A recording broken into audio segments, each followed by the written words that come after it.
Donc tout d'abord, HRAC signifie Herbicide Resistance Action Committee. L'HRAC, c'est la classification des herbicides qui permet de rapidement et facilement connaître le mode d'action d'une molécule herbicide dans la plante. À ce jour, il existe 21 groupes différents. Dans les grandes lignes, on peut retenir que, premièrement, 2 molécules qui appartiennent à 2 groupes HRAC différents ont 2 modes d'action différents. Deuxièmement, au sein d'un même groupe HRAC, toutes les molécules ont le même mode d'action et le même site d'action. Regardons maintenant plus en détail le groupe HRAC-A. Ce groupe comporte 19 molécules différentes qui ont toutes la même action au sein de la plante. Elles inhibent l'enzyme ACCase, indispensable à la croissance de la plante. Le groupe A comporte 3 familles chimiques différentes, c'est-à-dire qu'elles ont un squelette différent.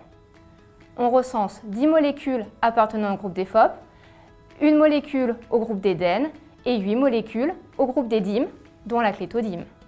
Cette différence de squelette est fondamentale. Bien que toutes ces molécules se lient à la même cible, l'enzyme ACCase, elles ne le font pas de la même façon, ce qui explique, par exemple, certaines différences en termes de profil de résistance. Commençons tout d'abord par une définition. La résistance est une caractéristique héritable qui confère à certaines plantes d'une population d'adventices donnée la capacité de survivre et de se reproduire suite à un traitement herbicide qui aurait, dans des conditions normales d'application, contrôlé comme attendu la dite population. Donc, les applications d'herbicides ne créent pas les résistances, mais sélectionnent les individus résistants qui sont naturellement présents dans ces populations. En fait, la résistance aux herbicides existait bien avant l'introduction des herbicides. Des chercheurs de l'INRA l'ont récemment prouvé. À partir d'une collection d'herbiers de Vulpin, récoltés entre 1788 et 1975, ils ont trouvé une plante qui comportait une mutation sur le gène de l'ACCase, une des causes de la résistance à ces inhibiteurs.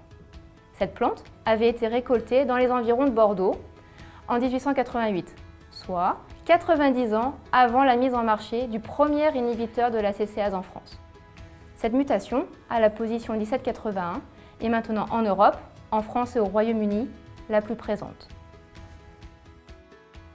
Pour qu'il y ait efficacité herbicide, la substance active doit atteindre sa cible.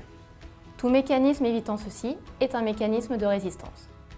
Pour les inhibiteurs de l'ACCase, il y a 2 grands mécanismes de résistance, la résistance par détoxication et la résistance liée à la cible.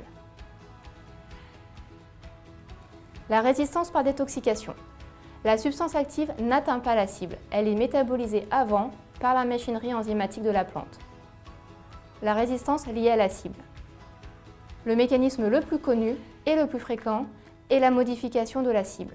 La substance active migre dans la plante jusqu'à sa cible, mais celle-ci possède une structure différente, perturbant le système clé-serrure. Cette différence se situe sur le gène qui code pour l'enzyme au cœur même de l'ADN. Allons voir ce qui se passe dans la cellule de la plante. Lorsque le point de mutation à la position 1781 est présent, la différence est telle que de manière générale, ni les FOP, ni le DEN, ni les DIM ne peuvent se lier efficacement à l'enzyme. Mais, contrairement à d'autres DIM, la clétodime peut se lier efficacement grâce à sa structure de squelette différente. Elle contrôle ainsi les individus porteurs de cette mutation. Suite aux différents travaux des chercheurs, notamment à l'INRA, nous connaissons les différents points de mutation sur le gène de l'ACCase et leurs fréquences correspondantes. Savoir qu'une plante est résistante à telle ou telle molécule ne permet pas toujours de déduire à coup sûr toutes les résistances croisées possibles.